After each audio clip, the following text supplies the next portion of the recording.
global happenings today. We communicate, we analyze global news. Stay tuned.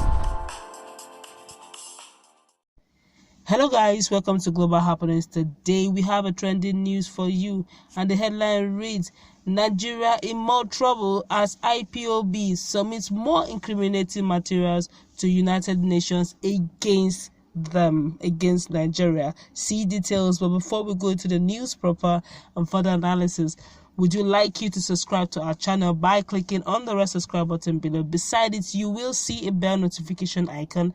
Please go ahead, click on it to get notified as soon as we update our channel on YouTube. Okay, let's go straight into the news of the day. The leadership of the indigenous people of Biafra has taken further stride to the United Nations in the United States against the Nigerian government on human rights abuses meted on Biafrans and religious minorities. This was made public by the group leader Mazi Nnamdi Kanu on Wednesday evening. Said the materials which appears to be incriminating was submitted to Agnes Colemad, as the special rapporteur at the United Nations. Kanu said the chronicle materials with United Nations, which was signed by him and his U.S. National Coordinator Clement Okoro and 22 others, are geared towards acknowledging and confronting all forms of human rights abuses taking place in the country across states and making sure all perpetrators are apprehended and prosecuted.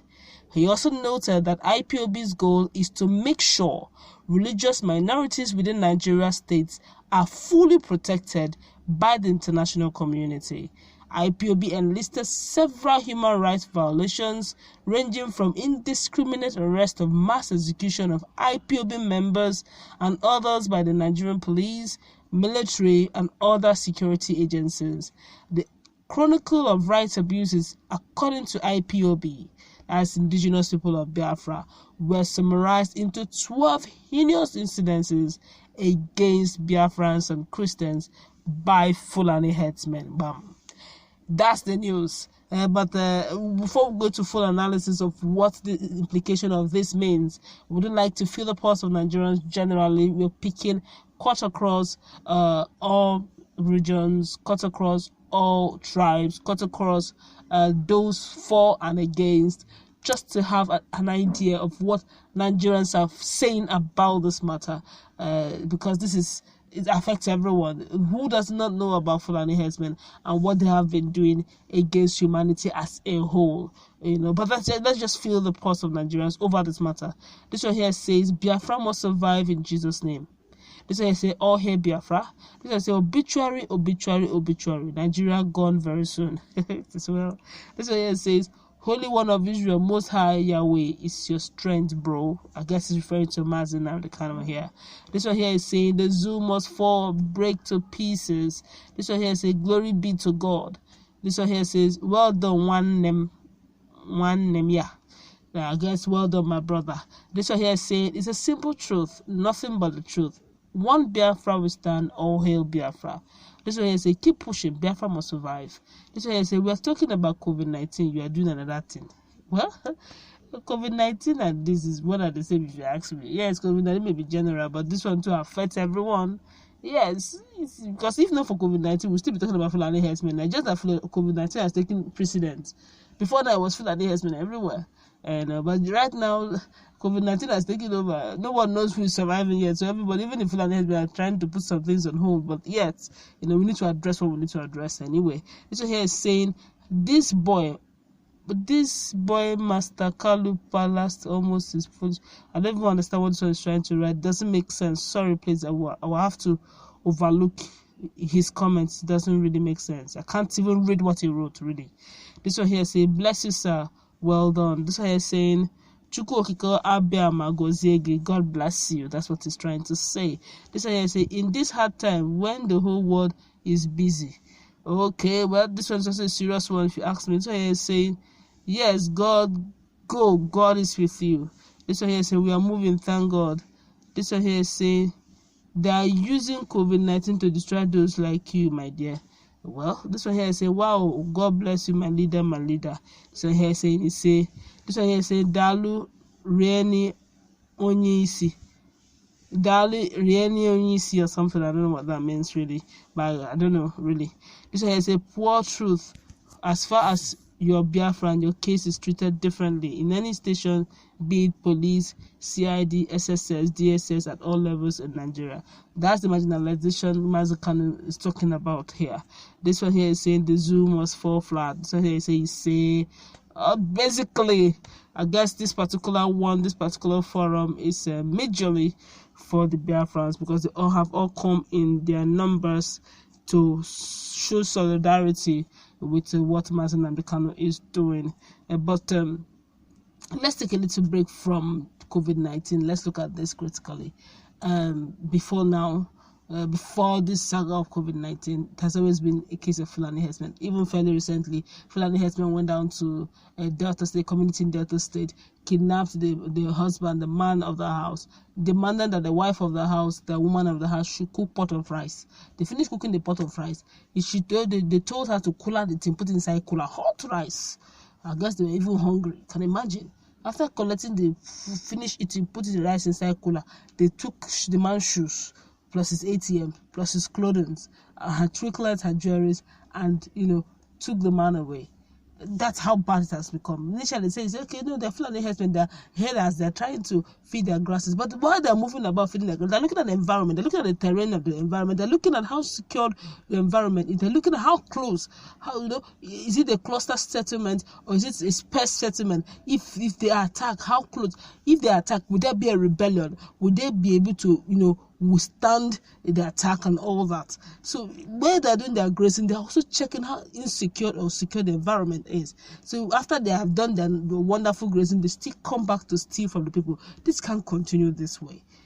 Each time there's the community people decide to take the bulls by the horns, say, okay, look, no more, we can't take this anymore. They decide to maybe either kill their cow or pursue them or chase them away. There's always these repercussions. It's either the Fulani Herdsmen will come and rape their women, or they will kill their men, or they will maim. It's crazy, and no one is talking anything about it. Anything that has to do with Fulani Herdsmen, it's as if it's a no-no. It's as if they are superior citizens, while other Nigerians are minor citizens, slaves. I mean to use the word slave, and it's not nice. It's not all going well at all.